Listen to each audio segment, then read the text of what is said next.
بسم الله الرحمن الرحيم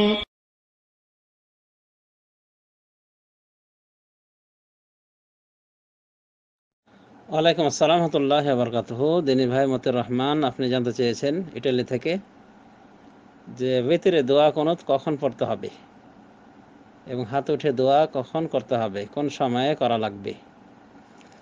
তো ভিতরের ক্ষেত্রে দোয়া কুনুত পড়াটা জরুরি নয়, ওয়াজিব ফরজ কিছুই না, এটা সুন্নাহ।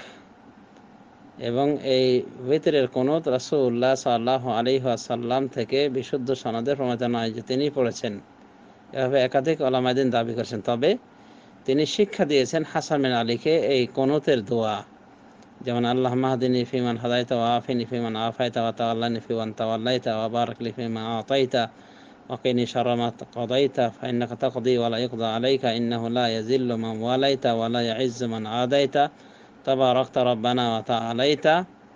তো এতটুকু সুনান গ্রন্থের হাদিসগুলিতে রয়েছে, অথবা আবু দাউদ, তিরমিজি, নাসাঈ, ইবনে মাজাহ প্রভৃতিতে এসেছে সামান্য তারতম্যে। আর ওয়ালা মানজা মিনকা ইল্লা ইলাইকা, এটা ইবনে মান্দা তার কিতাব তাওহীদে উল্লেখ করেছেন। আর এই দোয়াগুলির সনদ বিশুদ্ধ। তো এই দোয়াটি হাসান বিন আলীকে রাসূলুল্লাহ সাল্লাল্লাহু আলাইহি ওয়াসাল্লাম ভিতরের কোনোতে পড়তে বলেছেন, সেই হিসেবে এটা পড়া উত্তম। এখন কখন পড়বেন এই দোয়াটি? রুকুর আগে না রুকুর পরে, দুটোই জায়েজ রয়েছে। রুকুর আগে পড়াটা হলো উত্তম। ভিতরের ক্ষেত্রে দোয়া কুনুত পড়াটা উত্তম রুকুর আগে। আর কোনোতে নাযিলা, যেটা ফরজ সালাতে পড়া হয়ে থাকে, এটা রুকুর পরে পড়াটা উত্তম। তবে উভয়টা ভিন্ন স্থানেও পড়া যেতে পারে। তো ভিতরের কুনুত দোয়ার কুনুতের দোয়া রুকুর আগে, অর্থাৎ কেরাত করার পরেই, সূরা ফাতিহা, সূরা ইখলাসের পরেই এই কুনুতের দোয়া পড়াটা হলো উত্তম। তবে জায়েজ রয়েছে রুকুর পরে পড়া। অনুরূপভাবে হাত উঠে দোয়া করাটা উত্তম বলা যেতে পারে, এতটুকু। আর হাত না উঠেও দোয়া করা যেতে পারে, মানে রুকুর আগেও দোয়া করা যেতে পারে, রুকুর পরেও হাত উঠেও করা যেতে পারে, হাত না উঠেও করা যেতে পারে। হাত উঠে করাটা উত্তম বলা হয়েছে। কে কে উত্তম বলেছেন? যেহেতু সাহাবী ওমর রাদিয়াল্লাহু আনহুর আমল রয়েছে এ মর্মে, যে উনি হাত তুলে দোয়া করতেন এই ভিতরের কুনুতে। আরও একাধিক সাহাবী থেকে বর্ণনা আছে। তো উত্তম বলা যেতে পারে, খুব জোর, এছাড়া আর কিছু বলা যাবে না, আর বেশি বলা যাবে না।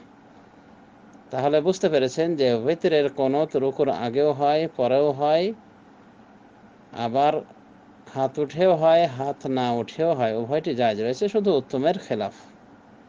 আশা করি বুঝতে পেরেছেন। আর ভিতর হানাফি মাযহাবে ওয়াজিব বলা হয় থাকে, এটা সঠিক নাই। বরং আবু ইউসুফ মুহাম্মদ, যিনি আবু হানিফার প্রধান দুই শিষ্য, তারাই আবু হানিফা সাহেবের সাথে একমত না হয়ে তারাও বলেছেন যে ভিতর সালাতটা ওয়াজিব নয়, সালাতটাকে তারা ওয়াজিব বলেননি। তো কুনুতের বিষয়ে হানাফি মাযহাবে এটাই প্রসিদ্ধ কথা যে কুনুত পড়াটা ওয়াজিব, কিন্তু এই ওয়াজিবের কোনো দলিল পাওয়া যায় না। দলিল ছাড়া একটা জিনিস ওয়াজিব হয় না। তো এই কুনুত বিষয়ে যা বললাম সেটাই সঠিক, যে এটি একটি সুন্নাহ। তাও রাসূলুল্লাহ সাল্লাল্লাহু আলাইহি ওয়াসাল্লাম থেকে এটার প্রমাণ নাই, বিশেষ করে কন্টিনিউ তো প্রমাণ নাই। অতএব এটি পড়া উত্তম, এতটুকু বলা যায়।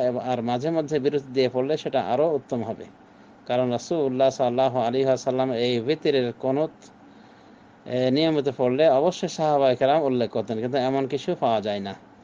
অতএব ভিতরের কুনুত কোনো সময় পড়া হবে, কোনো সময় ছাড়া হবে, এটা সর্বাধিক উত্তম। তবে কেউ নিয়মিত পড়লেও অসুবিধা নেই ইনশাআল্লাহ।